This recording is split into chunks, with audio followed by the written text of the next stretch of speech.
Hello guys, my name is Caleb. I'm from KCNE Studios, and today we are going to be continuing our Godzilla backwards reviews. We are on the second movie in the Heisei series, Godzilla vs. Biollante. So,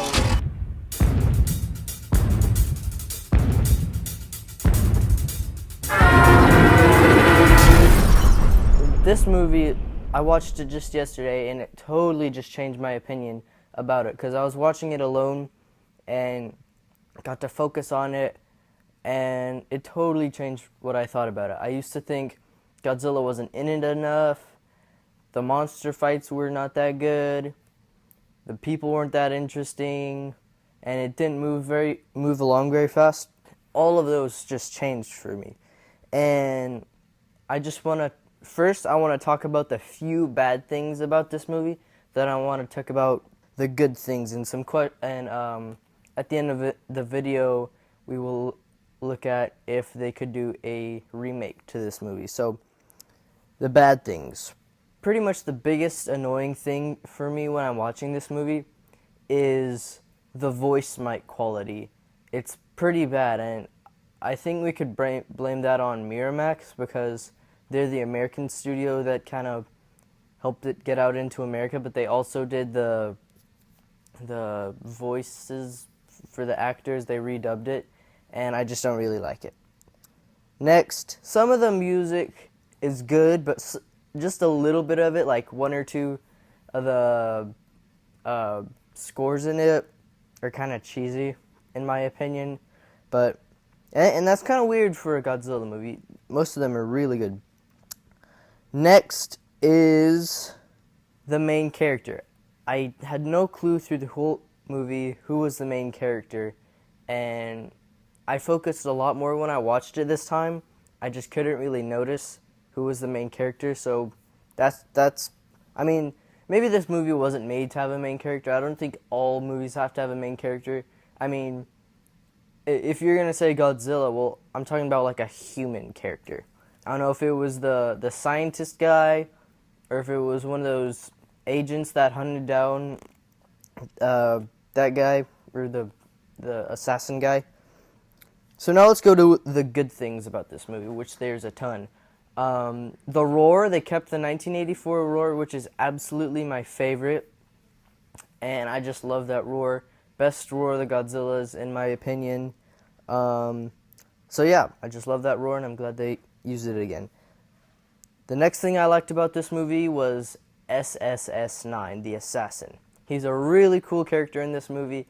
He's from the country Saradia, which I don't know if that used to exist or not, but he's kind of like the guy who goes and tries to take out the good guys, and goes to get the bacteria in the Godzilla cells at the beginning, which that was a cool scene.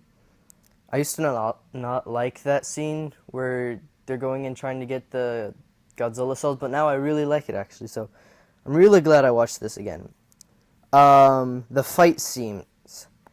Really nice fight scenes, actually. I mean, they're a little different because this Biollante isn't very, like, agile and stuff, but it's alright, and I just thought, because the things that he uses are his tentacles, and since there's so many, it makes it so, like so much is going on. It makes it really interesting, in my opinion. And the final fight scene was absolutely awesome. When Biollante appeared, his second appearance in the movie, where he just goes into he's in his new stage, and he's just coming out of the ground. It's just epic. And if some people say that Biollante is one of Godzilla's toughest enemies, which it's possible, but I want to point something out here. The reason that Godzilla left the fight and started falling down and passing out and stuff is because the ANEBs that the Japanese military soldiers, they sent in their bazooka troopers, and that was a cool scene too in the movie, and they had them shoot at Godzilla with their ANEBs, which It's like anti-nuclear bacteria. That's what it stands for.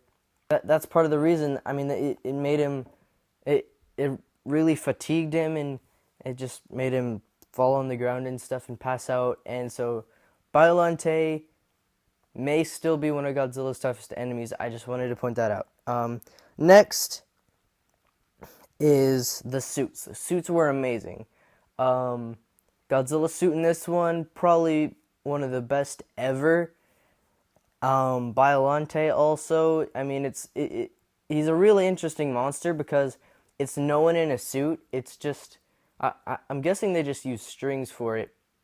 And something that just totally blew my mind is when Biollante just started running after Godzilla, and it doesn't even have legs or anything, so it's just like trotting over, I don't know, like with its tentacles or something.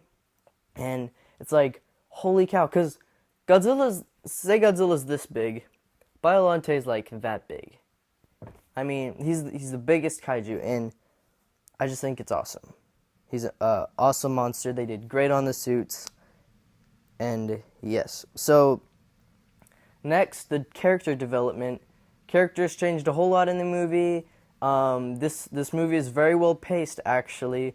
So if you haven't seen this one, and an interesting fact about this movie for you guys is that this was the third to last Godzilla movie I needed to get to have all the movies, and I think we bought it like a year ago.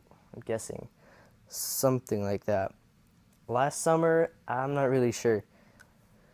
But next is the action. The action in this movie is awesome, especially with SSS 9 or Triple Nine. I'm just gonna call him Triple Nine because it's easier to say. But when Triple Nine just goes in and like in the beginning, and he goes after the G cells, it's really cool.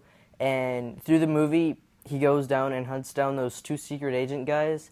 And the final battle between SS or Triple Nine and the main agent guy, he may actually been the main character, but I thought that was a really cool fight. And in Godzilla movies, they don't really focus on the human fights; they more focus on the monster fights, if you know what I mean. And I just thought they actually did really good on it. It was really cool. Next is the special effects, and special effects again blew me away, like from 1984. But something interesting in this movie is it's a lot more intense. But here's why. It's because they added all this mist and lighting. I mean, literally, it's so intense. It looks like they literally put in a strobe light in the background. It just looks amazing when Godzilla's going around and destroying everything. And yeah, they just did really, really good on the special effects in this movie. So next is the music.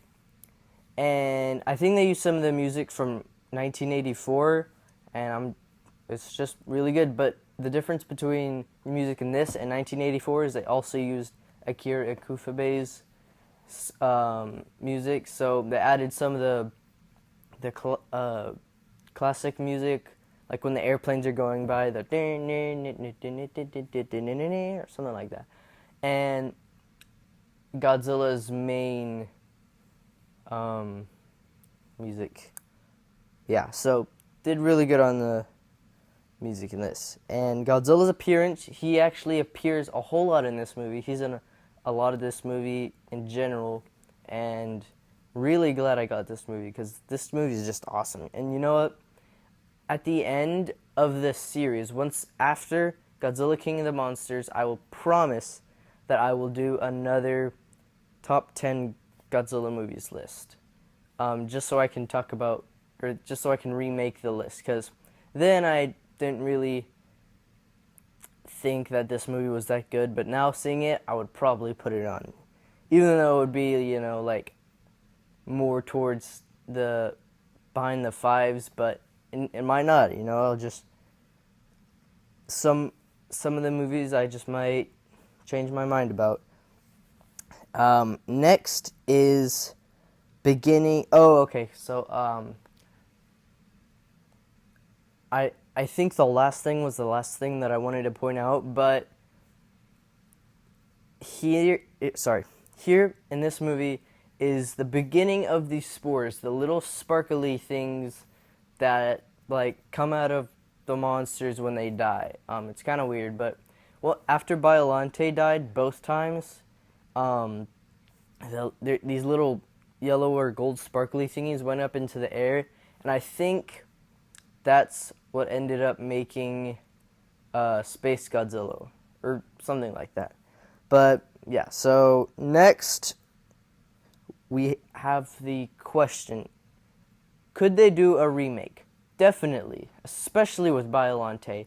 And the whole idea of this movie, especially with them, with the ANEBs, I could totally see this Legendary remaking this movie. I just think it would be definitely awesome.